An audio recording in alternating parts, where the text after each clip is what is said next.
Oke, hari ini kita membahas tentang hukum Newton, hukum 3 Newton ya. Sambungan dari bahasan sebelumnya, hukum 1 Newton dan 2 Newton. Nah, hukum 3 Newton disebut juga aksi reaksi. Ya, jika sebuah benda A mengerjakan gaya pada benda B mengerjakan gaya pada benda A yang besarnya sama tapi arahnya berlawanan arah. Ya, dinyatakan dengan gaya aksi sama dengan minus gaya reaksi. Minus di sini menandakan bahwa dia berlawanan arah ya. Nah, atau FAB sama minus FBA. Nah, contohnya misalnya kita menggunakan tangan kita untuk menumbuk tembok. Nah, tangan kita kan sakit tuh, ya. Nah, kalau ditanya sama ini, kenapa tangan kita sakit? Ya, tentu sebagai orang awam kita tahu jawabnya, ya karena temboknya keras seperti itu ya. Nah, tapi kan sebenarnya ada penjelasan lebih dari itu. Kenapa? Karena adanya ya secara alamiah ini adanya hukum aksi reaksi. Jadi kalau kita menumbuk tembok, kita mengerjakan gaya ya pada tembok. Kita menumbuk misalnya dengan gaya 20 Newton. Maka dalam tanda kutip tembok tersebut juga membalas gaya kita sebagai reaksi dia, sebagai reaksi dari aksi kita. Maka dia akan memberikan gaya 20 Newton juga ke tangan kita. Benar ya? Kalau kita menumbuk dengan lebih kuat lagi, misalnya jadi 2 kali lipat lebih kuat, 40 Newton. Nah, maka dia akan memberikan reaksi juga 40 Newton karena F aksi harus sama dengan minus F reaksi. Nah, itu alasannya kenapa kalau kita menumbuk tembok semakin kuat, lebih kuat, maka tangan kita semakin sakit ya. Karena gaya balas yang kita terima makin besar, pokoknya sebanding dengan gaya yang kita berikan. Nah, ciri-ciri gaya aksi reaksi yaitu sebagai berikut. Bekerja pada dua benda yang berbeda. Nah, misalnya tadi antara tangan dan tembok. Besar gaya aksi sama besar gaya reaksi. Tentu arahnya selalu berlawanan. Ya, benar. Jadi kalau kita tumbuk ke tembok, tembok tumbuk ke tangan kita. Bukan temboknya bukan tumbuk ke belakang dia lagi gitu, bukan ya. Nah, gitu. Penerapan hukum Newton. Nah, ini penerapannya gabungan dari 3 hukum Newton ya. Hukum 1 Newton, hukum 2 Newton, hukum 3 Newton. Hukum Newton pada lift. Nah, ini ada lift, ada orang di dalam. Lift diam atau bergerak dengan kecepatan tetap. Lift diam atau bergerak dengan kecepatan tetap. Ini berarti hukum 1 Newton. Ya, benda yang diam atau bergerak dengan kecepatan tetap. Berarti percepatannya 0. Maka sigma F sama dengan 0. Ya. Oke, nah, sigma F di sini diuraikan jadi N kurang W. Itu maksudnya apa itu? N besar itu artinya gaya normal. W di sini adalah gaya berat, ya, berat benda atau berat anak di sini. Sama dengan 0. Nah, perhatikan di sini. Karena adanya gaya berat dari anak ke lantai atau ke bumi, nah, kita tadi belajar ada aksi pasti ada reaksi. Selalu balance. Jadi gaya apa yang membalancekan gaya berat kita? Yaitu gaya normal. Ya, gaya normal. Ya, di sini ditulis gaya tekan orang terhadap lantai lift. Nah, tapi sebenarnya N itu umumnya dibilang gaya normal ya. Jadi gaya normal itu selalu adalah ke atas bidang. Jadi ini anak berdiri di suatu bidang, dia ada tegak lurus bidang ke atas arahnya ya. Sebagai lawan dari gaya berat, yaitu ke bawah. Nah, ketika lift dipercepat di atas, apa yang terjadi? Maka tubuh anak ini tentu mengalami percepatan, kan dipercepat.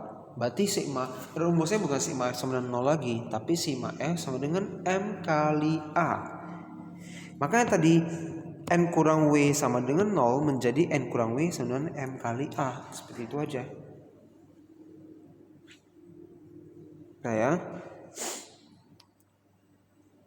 Nah, sedangkan kalau lift dipercepat ke bawah, ya arahnya yang berganti. Ya, jadi tetap M kali A, tapi karena tadinya N kurang W sekarang jadi W kurang N, dibalik aja. Ya. Jadinya W kurang N sama M kali A, N bisa sama dengan W kurang M kali A. Nah, kayak ini karena dipercepat ke atas, maka dia cenderung sesuai dengan N kan, maka N yang positif, W-nya yang negatif. Kebalikan karena dipercepat ke bawah, berarti dia searah dengan G berat, berarti W-nya yang positif, MA-nya yang negatif. Seperti itu aja alasannya ya. Itu kalau di lift. Kalau benda yang digantung di katrol,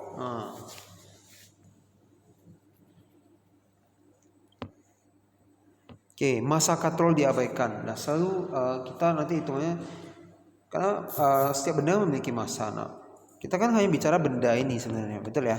Tapi masa di sini sebenarnya ada mempengaruhi. Ya, itu ada berpengaruh hitungan. Tapi di tahap ini kita anggap diabaikan saja, biar lebih gampang dihitungnya.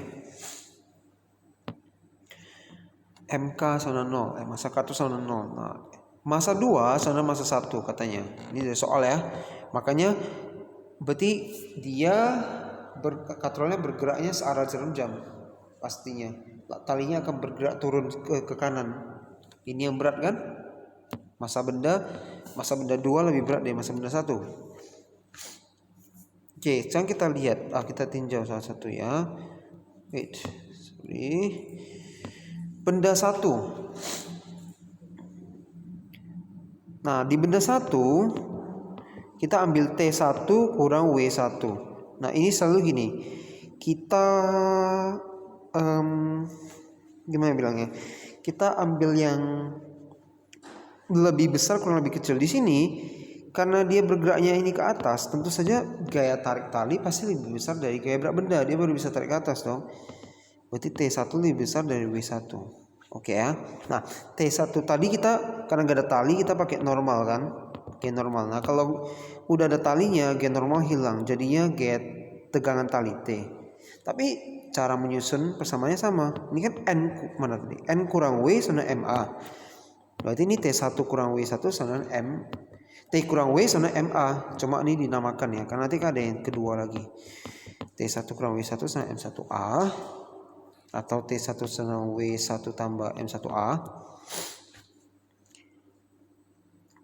Sedangkan untuk benda 2 karena dia arahnya turun, berarti berat benda ini lebih besar dari T2. Benar ya, ini ditulis berarti W2 yang kurang T2. Ya seperti lift tadi lah. Lift kalau dipercepat ke bawah kan W-nya positif, N-nya negatif sama. Ini karena dia yang ini turun ke bawah berarti W2-nya positif, T2-nya negatif ya.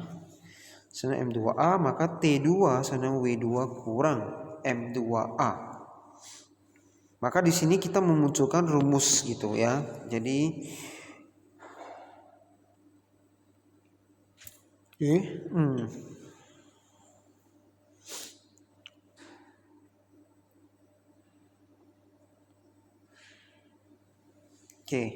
Jadi nanti kalau ada soal seperti katrol gini, nanti kalau mau cek tegangan 1 udah gampang, pakai rumusnya aja. Jadi asal tahu berat benda atau massa benda dikali percepatannya udah bisa cari ya. Nah, kemudian rumus mencari percepatan. Kalau kita mau mencari percepatan, gimana? Nah, di sini karena dia ini kita bisa buat persamaan T1 sama T2. Kenapa? Kan tali 1 sama tali 2 ini sebenarnya satu tali yang sama ya. Cuma karena dia berbeda, satu di kiri, satu di kanan, dibuat penamaan berbeda supaya di rumusnya bisa ya dinamakan beda. Tapi sebenarnya sama. Nah, artinya bila T1 sama T2, T1 W1 tambah M1A kan, T2 kan W2 kurang M2A kan. Artinya W1 tambah M1A sama dengan W2 kurang M2A. Oke. Yang menjadi satu persamaan baru, dan kalau kalian pindah cari A, maka kalian akan mendapatkan W2 kurang W1 sama dengan M1 tambah M2. Oke ya. Ini ada lagi sama dengannya. Ini dia tarik gravitasi keluar. Ini kan W2 kan M2G. W1 kan M1G, G-nya tarik keluar. Bisa, boleh juga. Sama itu. Ya. Jadi ini saya baru jelaskan, jangan bingung ya. Ini memang penjelasannya awalnya agak bingung karena saya menjelaskan konsep dasar untuk gimana kalian kurang lebih tahu rumusnya itu gimana dapatnya. Nah, tapi kedepannya kita bisa pakai rumus saja. T1 sama W1 tambah M1A, T2 sama W2 kurang M2A, atau mau pakai ini juga boleh. Dan juga A itu sama dengan apa. Oke ya. Nah, jadi sampai situ dulu bahasan hari ini adalah tentang hukum 3 Newton, lalu penerapan hukum 1, 2 Newton pada lift dan pada katrol. Benar ya? Nanti pembahasan berikutnya adalah lagi pada bergerak pada bidang datar yang licin. Oke. Sampai ini dulu, bye-bye.